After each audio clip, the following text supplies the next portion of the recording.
do we live in a live now, pay later culture? We sure do, and which I don't believe in that. I mean, I'm a You don't believe, meaning you believe that it's happening, but you just don't think it's good. You're saying? It is happening. They are buying. They don't have the money. They'll like you hear them on TV. Well, you buy furniture now, and 2 years later you're going to pay for it. Or no interest for a decade or whatever it is. Pay for something 2 years old. It's wore out. Well, the thing that I find funny is that when you see ads like that say buy now, no interest for whatever, do you think people are so, dare I say, stupid that they think that it's not in the price of the furniture? Do they think that the money is actually free? They don't think. All they know is to get it, and that's it. If they can get a hold of it, they don't care how it's going to be paid for. No, they don't think about that. They don't think about that. Nah, what do you think? That's your opinion? No, but I do, because I'm the type of person, I always worry about the bills. I want all the bills paid off. And because, like I said, we never had a mortgage. Wow, that's great. And by tell someone that, they say, wow, that's un-American, not to have a mortgage. I wouldn't say it's un-American. But I believe if you don't have the money, you don't buy it. Yeah. When you get the money, then you buy it, and it's yours. Yeah. Okay, let me ask you this. With that, what do you think are going to be the long-term effects? Now, it may not be in your lifetime, I don't know, but what, it might be in mine. What do you think are the long-term effects of, actually, hold on a second, we got a car going by here. Hey, what is that? Big 454? What is that, a Chevelle? So, what do you think are the long-term effects? Who wants to go with that one first? You want to do? The effects, what do you mean on the... Live now, pay later. Well, I think it's going to have... Well, it's going to have a big effect on ruining the United States because... you said ruining the United States? Ruining the United States, In what sense? Bankrupting, like the question you'd asked before about the bankrupting.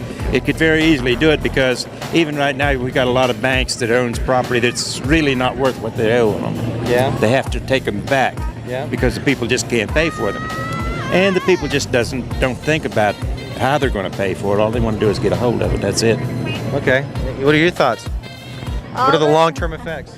Well, it's hard really to say really long-term effects. They could fix things, but I guess people just don't, especially younger ones. I think what it is, they had everything handed to them. They don't know anything about hardship, basically, really. And I'm not saying there aren't people hungry and people... Hardship is their cable went out. But they don't know what it is. Maybe go through something you have nowhere to go, and not everybody, a lot of them, And because you see both, and I think in America, especially, their wages are so lopsided. You have some making a lot of money, then you have some way down there. But everybody, when they go to the store, they got to pay the same price for things, and the rent is terrible high. Well, do you think that it's any different than it was 50 years ago? Let me give you an example. What I think has changed is I think 50 years ago, there were those that had a lot of money and those that didn't have a lot of money. The difference was that 50 years ago, it wasn't paraded in front of you on a constant basis of you needing to have those things that cost money. For example, like we just had somebody here earlier, a couple kids,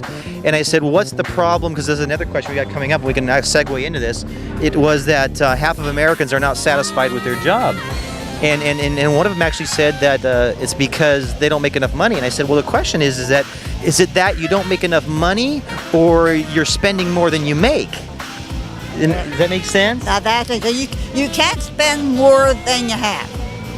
Something's going to happen. And if your expectations are more than you have, does that create dissatisfaction?